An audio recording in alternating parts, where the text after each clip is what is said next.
Bon dia a tothom, benvinguts a la 24a tertúlia d'Esport 99, un programa fet per la gent de la generació de 1999. Bon dia, Pol. Bon dia. Bon dia, Lluís. Bon dia. Bon dia, Val. Bon dia. Icar. Bon dia.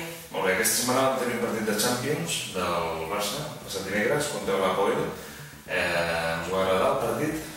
A mi realment no em va agradar gens. Vaig trobar el Barça molt semblant al Barça de final de temporada l'any passat, amb falta d'actitud a molts moments anant caminant per al camp. Jo no sé si va ser que no es van perdre el partit com un gran partit important i van jugar una mica com van voler o la revolució que va fer Luis Enrique va afectar el terreny de joc. Sí, jo diria que el que del poc aquesta revolució va ser el que va fer que els nens perdiu-s'hi, perquè els joves sí que és veritat que van córrer poc, d'estar culpa que ja se'n perd, però realment aquesta revolució va afectar molt el joc del Barça, que va faltar molta intensitat i velocitat. Com a partit de futbol no va ser el millor de la història, sens dubte, però com a analitzar el partit del Barça va ser un partit amb rotacions obligades, perquè si no et passa com al Madrid, i els jugadors que en va sortir poden donar la talla contra equips com l'Apoel o fins i tot l'Ajax, però no crec que estiguin preparats per un gran partit. A mi em sorprèn que faltés una mica d'actitud, perquè jo crec que Luis Enrique, una de les coses que buscava ficant aquests jugadors joves era l'ambició i ganes, que potser són els únics jugadors que potser estaven més motivats que jugar contra l'Apoel. Sí, però jo crec que el seu partit contra l'Apoel, que en teoria era un dels partits, diríem, fàcils de la Champions, jo crec que el Barça va sortir també relaxat al terreny de joc. I motivats, és que clar, motivats haurien d'estar, perquè ets una persona que jugaves al Barça B que està a segona o fins i tot quan estava a segona B, i ets una persona que hauria d'estar motivada. Jo crec que l'únic punt positiu que podíem treure del partit és que vam poder veure jugadors que estan en segona línia o fins i tot al filial, com és el cas de Sant Pere, que ja va decidit que va fer un partidàs, Sergi Roberto se li va donar l'oportunitat i no ho acaba de complir, i Bartra també se li va donar l'oportunitat i va demostrar un cop més que podria jugar de titular. Esteu d'acord amb els canvis que va fer Luis Enrique a les inicials? A mi em sembla bé. Quines configuracions haureu fet vosaltres? Jo, Munir, 4 titularitats seguides, no sé si les hauria... No, jo no crec que hagués ficat 4 partits seguits a Munir. I la resta, Sant Pere ja va fer bons partits amb el Barça B, contra el Saragossa va fer un partidàs, i crec que mereixia, i és una manera de dir-li contem amb tu, ara potser tornar al Barça B, però ja sap que es compta amb ell i que més endavant si segueix treballant tindrà opcions. I jo crec que està bé també per poder donar opcions a que es reivindiquin els jugadors de segona línia, que potser no compta com a titulars per aquesta temporada, és una forma de reivindicar-se. Ara bé, tornant al tema Munir, jo trobo que està una mica sobrevalorat per moment, perquè a veure, sí que és veritat que va ficar un gol contra l'Elche i crec que dos contra el Gamper, i entenc el que s'ha fet amb la selecció espanyola, que és totalment estratègic pel tema de la burocràcia i tot això, però realment 4 titularitats quan només ha fet un gol i tampoc és que sigui un Sí, però també Pedro de moment està a un nivell jo crec que per sota de Munir, i jo crec que Sandro també està per sota de Munir. Per mi, a Munir poden haver-hi molts, un jugador especial és Sant Pere, perquè un migcampista amb aquestes condicions és el que costa de trobar.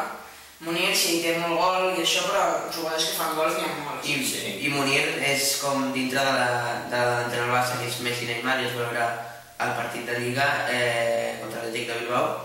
Munir és aquesta peça que encara no pot ocupar Luis Suárez, no en el lloc del camp, sinó en la delantera, i que bàsicament Pedro no sembla que s'estigui guanyant. A veure, tampoc a Munir s'està exagerant molt, però també és veritat que té 19 anys, i el progrés que ha fet en aquest mig any realment és increïble. Ha fet passar a jugar amb el juvenil, ha passar a jugar amb el primer equip, i jo crec que de moment juga a bon nivell. Encara que només hagi marcat un gol, per mi està jugant a bon nivell. Potser podria estar al Barça, però tampoc... O sigui, 4 titularitats seguides és el que veig una mica... Jo l'hauria deixat una temporada més al Barça B, que ja res a créixer. Sí, però si un jugador, clar, el fiques i compleix, a veure, està donant per mi, jo crec que està donant més bon rendiment que Pedro. Llavors, no és gaire difícil. Però si dona més bon rendiment que Pedro, que es fica el Pedro perquè té més edat. Jo crec que el pitjor partit de Munir ha estat el de Villarreal, però contra l'Atlètic no va marcar, però va fer un bon partit. A banda del partit del Barça, es van disputar altres partits d'aquesta Champions League. Què voleu destacar dels altres partits que es van disputar dimarts o dimecres d'aquesta setmana? Jo, començant pel campió, el Real Madrid, va guanyar 5-1 al Basilea, un partit bastant assequible i que el Madrid potser a partir d'aquí agafa una mica més d'embranzida i comença a agradar més a l'afició. I el subcampió, l'Atlético de Madrid, va perdre 3-2 al camp de l'Olympiakos, que no em va sorprendre perquè l'Olympiakos, el seu camp, sobretot, és molt perillós. Jo el que destacaria realment positivament és l'empat del PSG al camp de l'Ajax, ja que té un bon benefici per part del Barça. Em va sorprendre molt i també em va sorprendre altres partits com l'empat del Chelsea contra el Schalke, per exemple. Jo parlaria d'altres partits com les pallisses de la Roma, el CSKA i el Porto de la Borisov, que tot i tenir partits assequibles van ser gols molt ràpids i el partit va ser sense història. I també això, l'empat del Chelsea a casa i la victòria in extremis del Liverpool per un penal a l'últim minut. I parlant de victòria in extremis, la del Bayern, in extremis no, però molt ajustada la del Bayern contra el Manchester City, que també era el grup de la mort i aquí... I realment, veient el partit que va fer la Roma, jo no descartaria que o Bayern o Manchester City es pogués quedar fora de la Champions League. El que he vist molt fluix també és l'Arsenal, que contra el Dortmund, o sigui, el Dortmund va quedar 2-0, però podria haver guanyat 4-0. No va haver-hi partit. Sí, però el Dortmund, la veritat que quan juguen a casa seva, acostumen a ser més forts també que quan juguen a fora. Però l'any passat, per exemple, va guanyar l'Arsenal al camp del Dortmund i el Dortmund al camp de l'Arsenal. I el Zenit de Sant Petersburg, que guanya 0-2 al camp del Benfica, que és un equip que és molt fora de casa, sobretot per les condicions del seu camp. Molt bé, aquest cap de setmana proper tenim la quarta jornada de Lliga. El Barça jugarà contra el Llevant, al camp del Llevant. Podeu comentar una mica la previsió d'aquest partit, o si esteu d'acord, o per quin porter apostaríeu? Hi ha hagut alternança per la Champions, per quin porter apostaríeu per aquest partit?